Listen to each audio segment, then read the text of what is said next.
tuntud spordimees Eino Põldoja.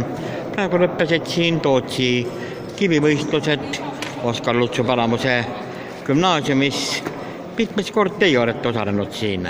Oi, ei mäleta. Ei mäleta? Ei mäleta. Siis juba nii palju kordi. Ei ole kokku lugenud. Te olete üks korraldajaid, vaatan siin, sättisite karikaid, aitasite ülekoosel korraldada. Ma olen tegelenud sekretärina. Võistluste sekretärina olen tegelenud need aastad. Jah, aga samuti jätkub ka endal rammu võistelda. No, enam-vähem ikka iga kord, jah. Kuidas see kord läks? Hästi. Jah. Selles vanusgrupis nagu teine tulemus on läbi aegade. Ja palju rebisite? See oli 2 pommi tõukamine, pikk tõukamine. Ja teine tulemus, kui suur ta oli siis? 116 korda. 116 korda, jah. Siiamaani oli seda. No kust te selle jõu ja energia võtate? No vaat ei tea. Jah.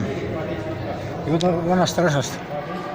Mis spordiga veel tegelete üldse? No praegusel momendil mingil määral ikka jooksen veel.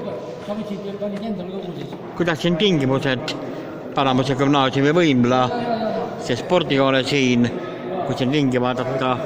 Võetakse alati ilusti vastu, ruum on ilus, pesuvõimalused on head, et osavõtjad on väga rahul. Väga hea.